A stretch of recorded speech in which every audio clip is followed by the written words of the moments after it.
What you do for love, love. Qu'est-ce que tu fais par amour? Moi déjà, je mange. J'adore la bonne nourriture, notamment lorsqu'elle est réchauffée. Voilà un domaine dans lequel tu réchauffes un plat à la bonne température, pendant le bon timing. Mais c'est juste trop bon le lendemain, quoi. Non? Je dis pas la vérité. Ouais. En revanche, il y a un domaine dans lequel le réchauffage, moi j'appelle ça, est nocif. Tout le monde a entendu parler de ouais, tu réchauffes telle relation. Alors détrompez-vous si vous pensez que les relations réchauffées ne concernent que les relations amoureuses. Hein. Non, non, non, faux. Toutes vos relations peuvent être réchauffées et la plupart des gens, enfin de ce que j'ai observé, réchauffent souvent leurs relations amicales, familiales, relations professionnelles. On réchauffe. Alors je m'explique. Ça veut dire quoi on réchauffe?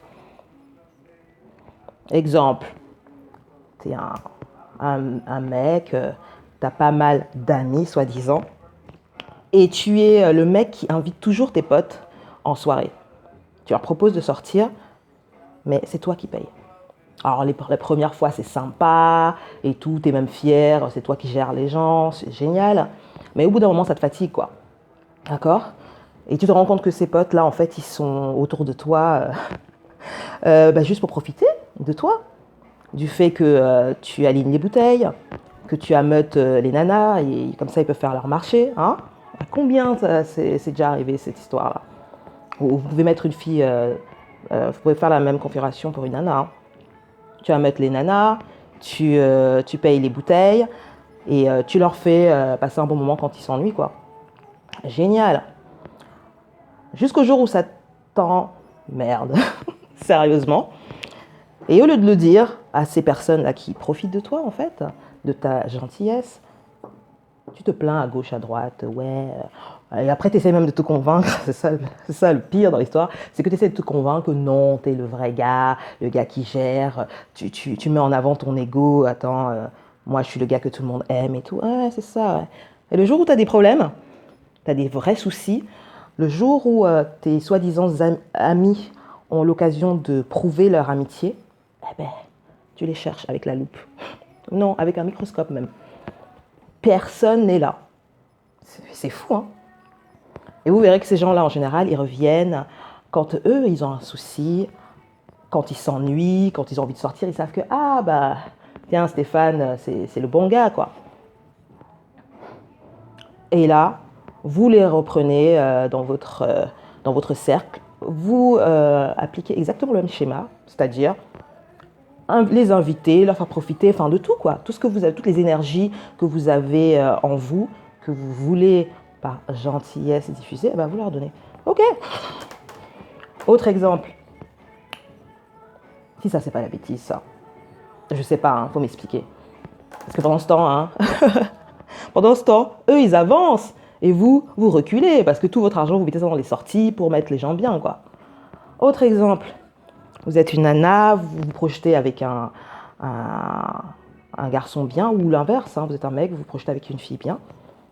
Jusqu'au moment où vous vous rendez compte que la personne n'est là que pour croquer la pomme avec vous.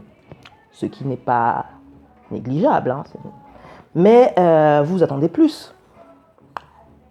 Il vient, croque la pomme avec vous, après il disparaît. Après il revient, il vous dit de belles choses, comment vous êtes magnifique et tout. Vous croquez la pomme ensemble, il disparaît. Et vous lui dites jamais rien. Vous lui dites jamais ce que vous ressentez. Autrement dit, que hey, mon coco, ce que tu as fait là, je n'ai pas apprécié, ça m'a fait du mal et c'est pas ce que je veux en fait. Vous dites jamais. Donc vous réchauffez encore une relation comme ça. Par contre, vous allez enquiquiner vos amis. Oui, il est comme ça, elle est comme ça, profite de moi. Non, moi j'ai envie de vous dire. Ah ouais, autre exemple, vous pouvez l'appliquer sur le plan du boulot aussi. Vous êtes là, vous vous donnez à fond pour votre boss, vous travaillez comme un malade, vous rendez des livrables de qualité, Ah, votre boss est toujours en train de vous dire ah, t'es excellente, ah, merci beaucoup. Hein. Mais le jour où la situation se présente et qu'on vous. Pardon. Le jour où il a l'occasion de prouver que vraiment il vous apprécie, c'est-à-dire pendant les augmentations, les phases de AS, nada, zéro, rien. Et vous restez là quand même, vous travaillez quand même pour la personne et tout. Vous réchauffez une relation professionnelle qui est nocive pour vous. En amitié, c'est pareil, je ne vais pas faire tous les exemples, mais voilà, là où je veux en venir, c'est que si vous voulez que les gens vous respectent, un minimum, ils arrêtent de vous prendre c'est pas un pingouin, hein, Stéphane et sa gentillesse légendaire, Armel et sa gentillesse légendaire. Vous dites stop. Dès que la personne revient, parce que ces personnes-là, ils reviennent toujours, hein, elle revient, déjà tu lui dis que là, c'est fini cette histoire. C'est fini cette histoire. Tu ne me respectes pas, ça me fait du mal. Voilà. Deux réactions possibles. Soit cette personne comprend, elle relativise, elle se remet en question, elle essaie de se mettre à votre place et elle change son mode de fonctionnement vis-à-vis de vous. Autre chose, elle n'en a rien à faire. Mais vous allez me dire, ouais, mais qu'est-ce que je gagne là-dedans? Non, ce que vous gagnez, c'est votre liberté. Vous libérez de la frustration que vous avez accumulée toutes les fois où vous avez réchauffé. D'accord? Hein? Et en même temps, vous pardonnez à la personne, quoi. Parce que le fait de lui dire, vous lui exprimez une forme d'amour. Écoute, je t'aime, donc je te dis, là, t'as fait de la merde, ok? Donc si tu reviens vers moi, plus ça. Et là, vous avez récupéré votre pouvoir. Bon, après, vous faites comme vous voulez. Hein. Si vous voulez rester là à vous faire utiliser, marcher dessus, fine.